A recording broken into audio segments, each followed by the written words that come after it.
Hi TK, here's your book for Monday, Moustache. I bet a few of you have read this book before. It's a silly book about a moose with a big mustache.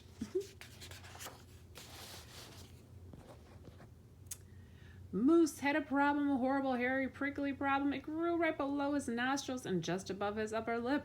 A moustache.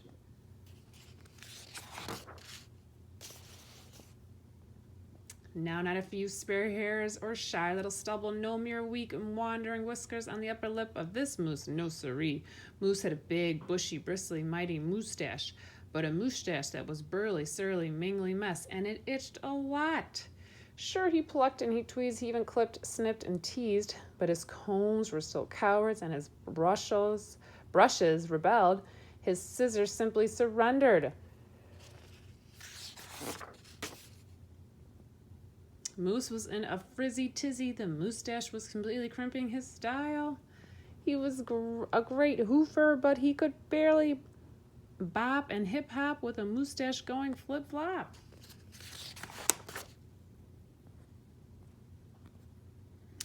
He was a wonderful chef, but he simply could not flambe his souffle with all those whiskers in his way.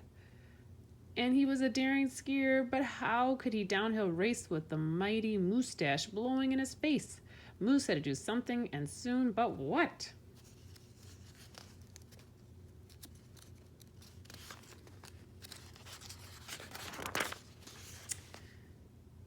After days and days of much serious thought, Moose got an idea. He crossed some hair there, and tied his moustache around his neck. A moose scarf seemed to be the ideal answer to his problem. It was so simple, so easy, so perfectly perfect.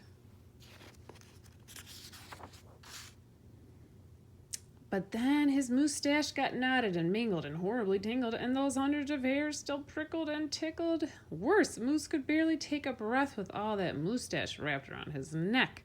So Moose untied, unwrapped, unknotted, and gulped in some fresh air. He got another idea. He parted some hair this way, he parted some hair that way, and he heaped all that moustache on top of his head. Moustachioed antlers seemed to be the ideal answer to his problem. It was so simple, so easy, so perfectly perfect, until a squadron of squirrels and one very nosy gopher moved right into the Moose Motel. They huddled and hoarded, burrowed in and burrowed out. Needless to say, it became quite crowded up there on Moose's head, and heavy and messy.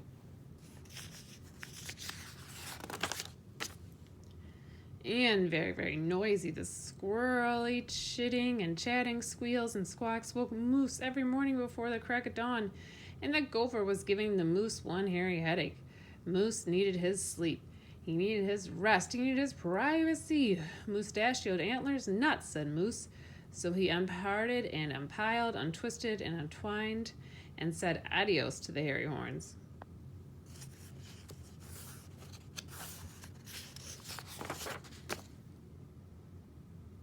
But now what?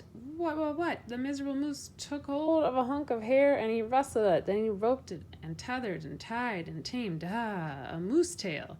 Now that was so simple. That was so easy. That was so not perfectly perfect.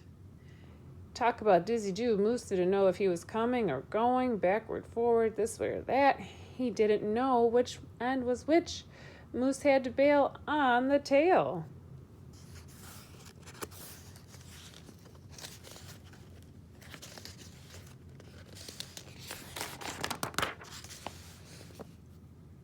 And so he thought and thought and thought some more, but no other idea was a worthy when their braids were a bother. A moustache sweater too, sweltering, not. Poor Moose, his problem was truly terrible, unbearable, just downright sad. He felt so alone, he didn't know what else to do.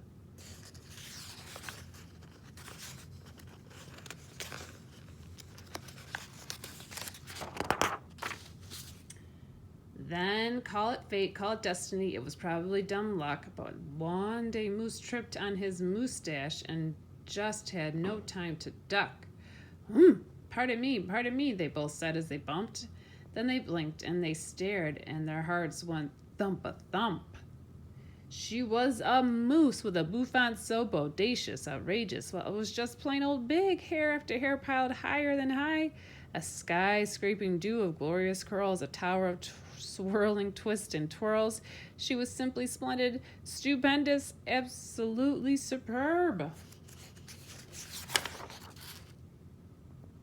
Of course, Moose had to ask how she did what she did to get such a do. Miss Moose winked and then whispered, "Just a little glue." So she helped. He fiercely plunged a hoof into a fat pot of the white goopy goop, and carefully, oh so carefully, they glopped and they plopped, they pasted and they pressed, they coaxed and they curled every truly unruly wayward whisker.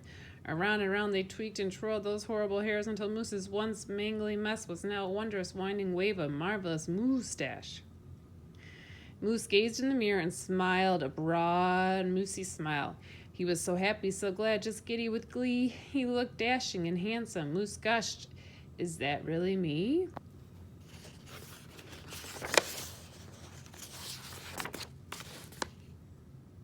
With not a care for one hair, the moose pair boogied and bopped. They skied downhill, even uphill, and their cooking was hot, hot, hot.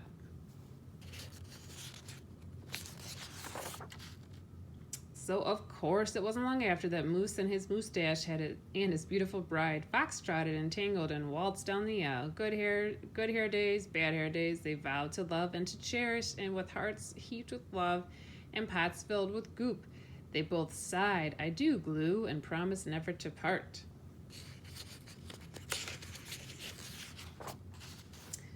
It was so simple, so easy, so perfectly perfect. And it stuck. The end. Stay tuned for the journal question of the day.